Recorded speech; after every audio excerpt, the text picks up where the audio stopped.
जय हिंद दोस्तों, स्टडी 1813 के यूट्यूब चैनल में आप सभी का एक बार फिर से बहुत बहुत स्वागत है। दोस्तों, आज की वीडियो में हम पढ़ने वाले हैं सांख्यिकी।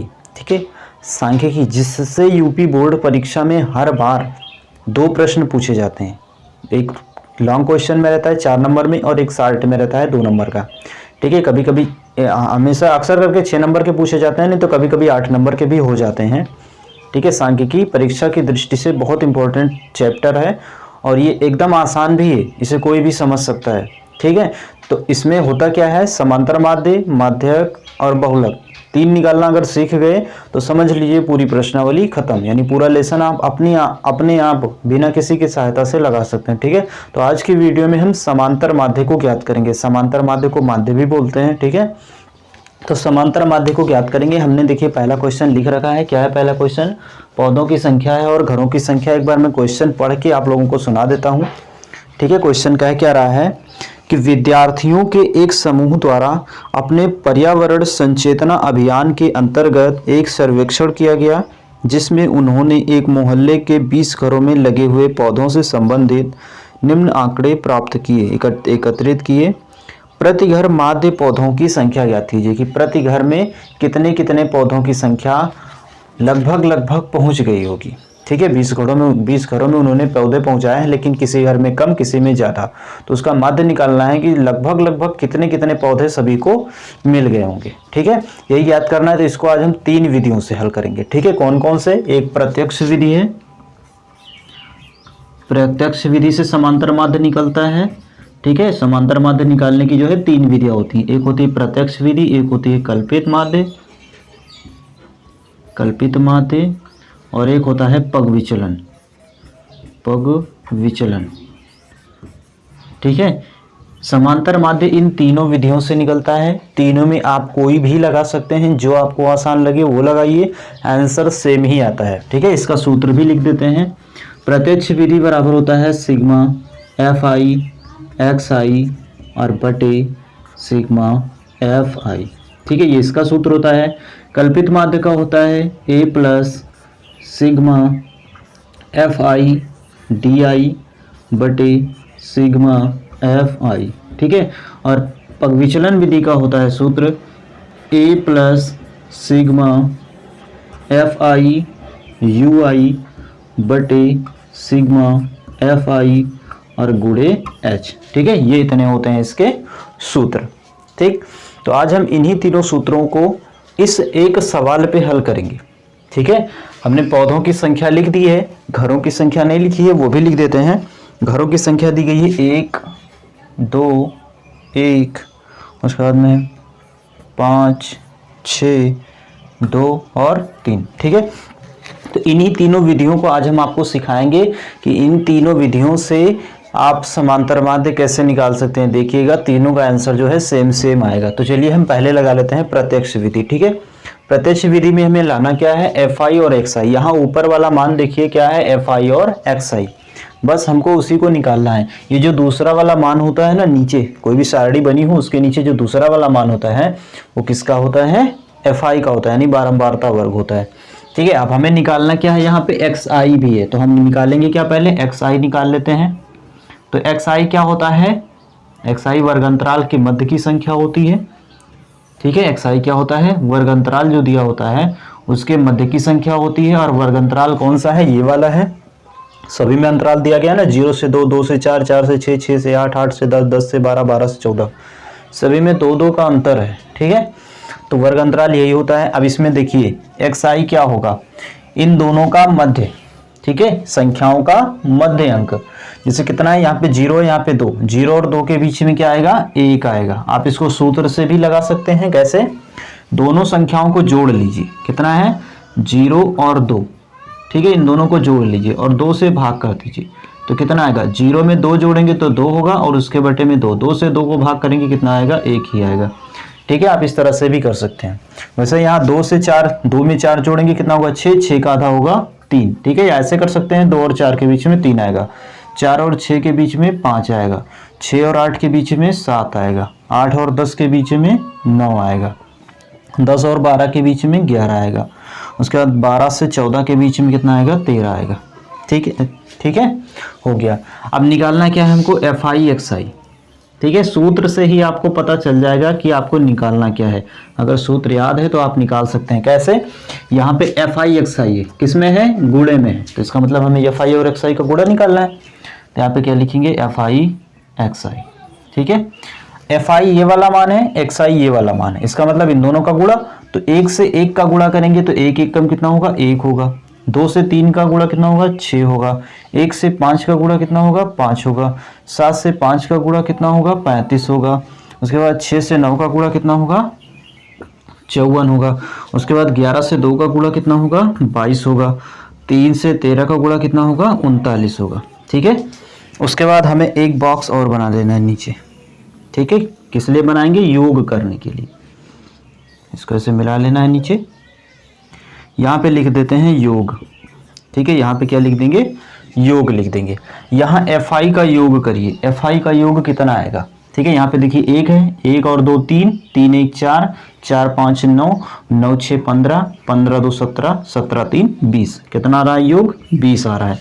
किसका योग है, एफ आई का। किसका योग है, एफ आई का। तो यहाँ पर योग कर रहे हैं तो साथ में सिग्मा लगा देंगे। ठीक है, सिग्मा का मतलब होता है एफ आई की सभी संख्याओं का योग। यहाँ पे सिग्मा एफ आई एक्स आई निकालेंगे, इसका मतलब सिग्मा एफ आई एक्स आई की सभी संख्याओं का योग। निकालिए कितना आएगा, 1 और 6 7 होगा, 7 5 12, 12 5 17, 17 4 21, 21 2 23, 23 9 32, 32 के 2, हासिल कितना आ गया, 3। आगे करिए, यहाँ पे 3 3 5 8, 8 2 10, 10 3 13, 13 3 16। कितना हो गया, 162। ठीक है, कितना हो गया, 162।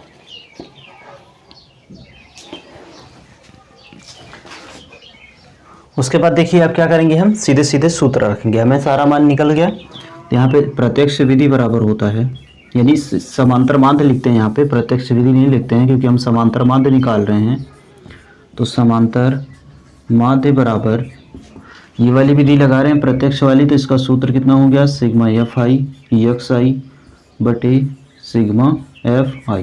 ठीक है, मान रखेंगे तो देखिए सिग्मा एफ आई एक्स आई का मान कितना आया है, 162 बटे सिग्मा एफ आई का मान कितना आया है, 20। अब 20 से 162 को भाग कर देंगे, तो इधर कर लेते हैं, 20 से 162 को भाग, तो कितनी बार जाएगा, 8 बार जाएगा। तो 20 अट्ठे कितना होगा, 160 बटा, बचा कितना बटे में, 2। दशमलव लगा के यहाँ पे 0 बढ़ाएंगे, फिर 20 एक कम 20। ठीक है, कट गया। तो समांतर माध्य यानी कि x बार बराबर कितना आ गया, 8.1। ये क्या होगा, इसका आंसर हो गया। ठीक है, ये क्या हो गया, इसका आंसर हो गया। तो ये तो हो गई प्रत्यक्ष विधि से। अब हम इसी सवाल को आपको कल्पित माध्य से और पग विचलन से भी लगाएंगे। कल्पित माध्य और पग विचलन में क्या होता है, अंतर क्या होता है कि किस सवाल को पग विचलन से लगाएं, किस सवाल को हम कल्पित माध्य से लगाएं और किस सवाल को प्रत्यक्ष विधि से लगाएं, इसमें अंतर कहाँ होता है। आप किसी भी विधि से लगाओगे आंसर सेम सेम आएगा, बस अंतर इतना होता है कि जब संख्याएं छोटी हो, जैसे इसमें संख्या छोटी छोटी है, और सॉरी हमने एक्स आई भी मिटा दिया, एक्स आई नहीं मिटाना चाहिए था, लिख लेते हैं पहले। ठीक है, एक्स आई लिख लेते हैं। कितना कितना आया था, 1 आया था, 3 आया था, 5 आया था, 7 आया था, 9 आया था, 11 आया था और 13 था। ठीक है, जब संख्याएं इसमें देखो छोटी छोटी हैं, 1 2 3 5 10 12 13 से ऊपर है ही नहीं। ठीक है, तो जब संख्याएं छोटी छोटी होती हैं तो उस सवाल को हम प्रत्यक्ष विधि से लगाते हैं, आसानी से हमारा आंसर आ जाता है। लेकिन अभी यहाँ पर संख्याएं बड़ी बड़ी आ जाए, 200 300 250 करके, इधर भी आ जाए 15 20 25 30 करके, तो उस विधि में हम क्या लगाते हैं, फिर चाहे कल्पित माध्य लगाओ और चाहे पग विचलन लगाओ। ज़्यादातर पग विचलन ही आसान लगता है। ठीक है, उसमें क्या होता है, बड़े बड़े गुणा नहीं करने पड़ते हैं, आसानी से आ जाता है। ठीक है, इसमें क्या होता है, इससे भी लगाएंगे तो आएगा आंसर, लेकिन कहीं ना कहीं गुणा भाग में कुछ ना कुछ गलत हो जाता है, इसलिए आंसर आने में थोड़ा दिक्कत होती है। तो चलिए अब हम कल्पित माध्य से लगा के देखते हैं। ठीक है, कल्पित माध्य का सूत्र लिख दिए, A plus sigma F I D I बटे एफ आई। तो हमें ए पता करना होगा। ए क्या होता है, तो ये जो एक्स आई का मान होता है, ठीक है, इसका मध्य क्या आएगा, 1 2 3 4 5 6 7, 7 संख्या है, तो मध्य में कौन सा आएगा, यही तो आएगा मध्य में, है ना। इधर से भी 1 2 3 चौथे पे, इधर से भी 1 2 3 चौथे पे। ठीक है, ये हो गया ए का मान। उसके बाद में आगे हमें निकालना क्या है, डी आई। ठीक है, डी आई क्यों निकालना पड़ेगा, क्योंकि सूत्र जो है उसमें दिया गया है, क्या दिया गया है, एफ आई डी आई का गुणा। तो पहले डी आई पता होना चाहिए, तभी तो एफ आई से डी आई में गुणा कराएंगे। तो डी आई निकालेंगे तो डी आई बराबर सूत्र होता है, डी आई बराबर सूत्र होता है एक्स आई माइनस ए। ठीक है, आपको सूत्र नहीं याद है तो यहाँ सिर्फ डी आई लिख दीजिए, बस हो जाएगा काम।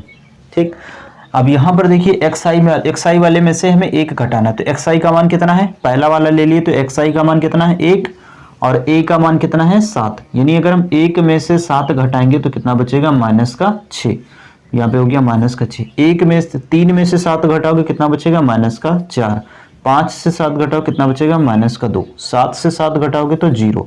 ऊपर वाली संख्या माइनस में रहेगी, नीचे वाली सभी प्लस में रहेंगी, ये चीज़ ध्यान कर लीजिएगा। बाकी घटाते जाइए, 7 से 9 घटाएंगे 2, 7 से 11 घटाएंगे तो 4, 7 से 13 घटाएंगे तो 6।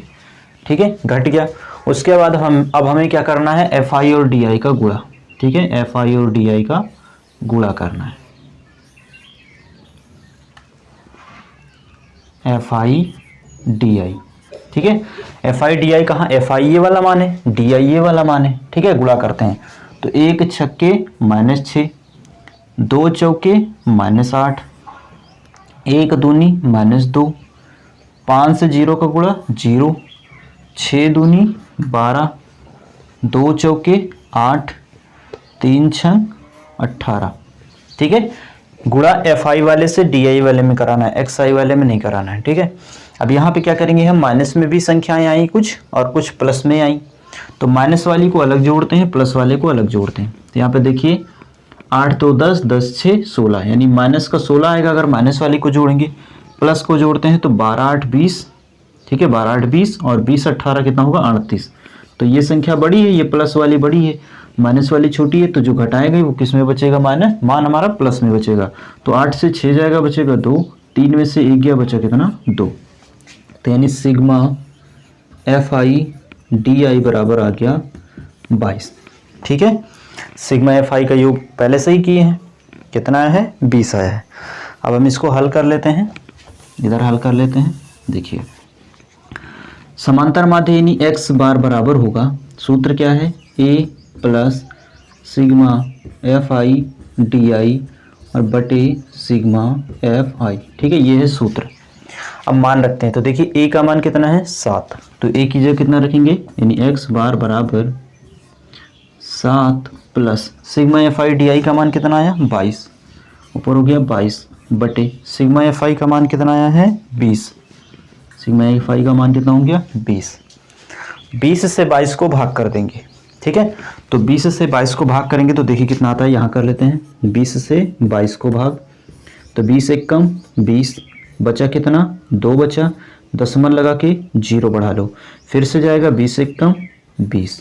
ठीक है, कट गया, कितना बचा 1.1, यानी x बार बराबर कितना आ गया 7 प्लस 1.1 और 7 में एक जोड़ेंगे तो x बार बराबर कितना आ गया 8.1।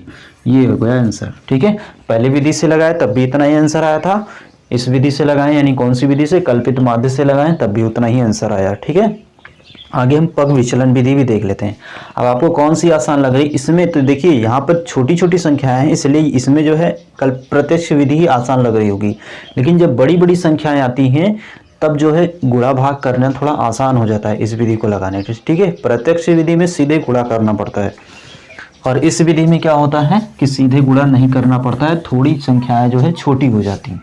ठीक है, इसीलिए इसका यूज करते हैं। चलिए आगे देख लेते हैं हम लास्ट पग विचलन विधि को भी, उसके बाद आगे की वीडियो में फिर हम एक एक सवाल इसमें के एक एक सवाल ठीक है हल करवाएंगे। पहले आप तीनों विधि को समझ लीजिए, प्रत्यक्ष विधि, कल्पित माध्य और पग विचलन विधि को। ठीक है, अब लास्ट हमारा बचा है पग विचलन विधि, तो इसको भी समझ लेते हैं। तो पग विचलन विधि में हमें क्या निकालना पड़ेगा, एफ आई तो दिया गया है, एफ आई दिया है, एक्स आई भी दिया है, हमें यू आई निकालना होगा। ठीक है, तो यू आई कैसे निकालेंगे, देखिए यू आई कैसे निकालेंगे, साड़ी कैसे ही बना लेते हैं, यहाँ पे लिख दिए यू आई। यू आई बराबर सूत्र होता है एक्स आई माइनस ए और बटे एच। ठीक है, यहाँ पर अगर सूत्र नहीं पता है तो सिर्फ यू आई लिख दो, काम चल जाएगा। अब देखिए ए तो हमने निकाल ही लिया है, कितना है 7। यहाँ पे क्या करेंगे, इसमें देखिए एक चीज, इस ट्रिक का ध्यान रखिए, कितनी भी बड़ी संख्या है जिसके सामने वाले को ए मानेंगे इसके सामने 0 आएगा, उसमें भी आया था। ऊपर वाले को -1 -2 -3 मान लेंगे, नीचे वाले को 1 2 3, जितनी संख्याएं रहेंगी, ठीक है। अगर 4 रहेगी तो और आगे बढ़ जाएंगे, यानी जिसके सामने जो ए वाला मान रहेगा उसके सामने 0 रखेंगे। ऊपर की सभी संख्याएं माइनस में बढ़ती जाएंगी, नीचे वाली सभी प्लस में बढ़ती जाएंगी। हम एक मान चेक करके भी आपको बता देते हैं कि इतना ही आएगा या नहीं। तो चलिए देखिए पहला ही चेक कर लेते हैं। यू आई बराबर क्या होता है, एक्स आई माइनस ए बटे एच। एक्स आई का मान 1 है तो 1 माइनस ए का मान कितना है 7 बटे एच का मान कितना होता है, एच कौन सा होता है, वर्ग अंतराल। कितने कितने का अंतर है, 1 से 2, 2 से 4, 4 से 6, 6 से 8, 8 से 10, 10 से 12, 12 से 14, 2 2 का अंतर है ना सब में। तो एच का मान कितना हो गया 2।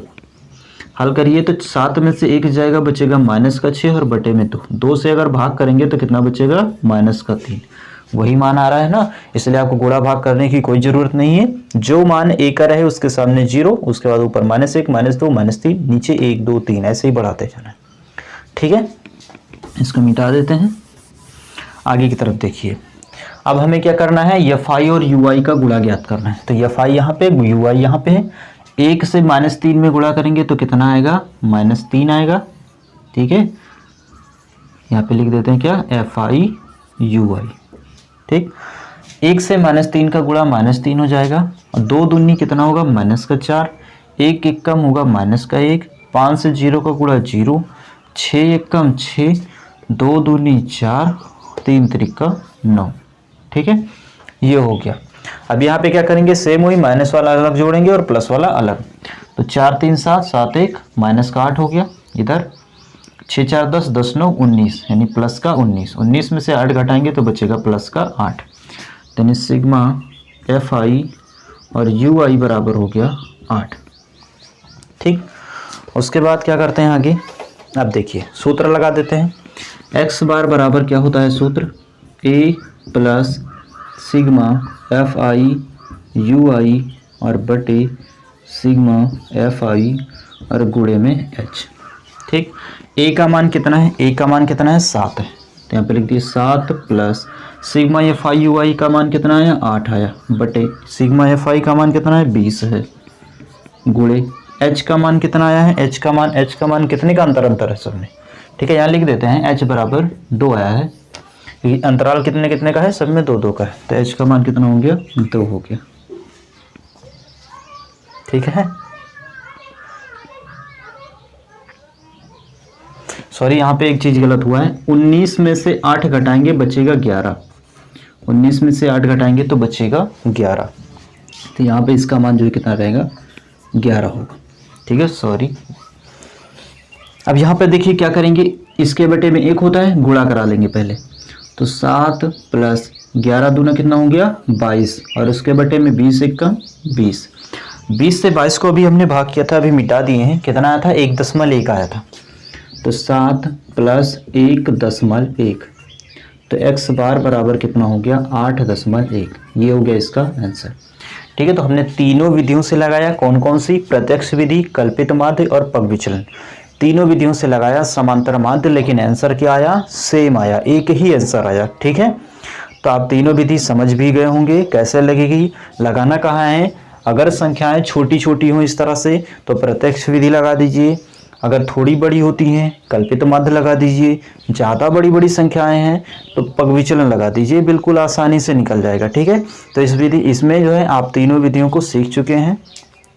आगे की वीडियो में हम एक एक सवाल को, ये तो पहला सवाल था, इसको हमने तीनों विधियों पे बताया है, लेकिन आगे के सवाल को सिर्फ एक ही विधि पे बताएंगे। आप तीनों विधियों को समझ चुके हैं, आसानी से लगा लेंगे अब, ठीक है। इसमें से जो इस प्रश्नावली से जो है, इस लेसन से कम 6 नंबर से कम नहीं आता है यूपी बोर्ड परीक्षा में, मतलब 1% आपका इसी से बनने वाला है, ठीक है।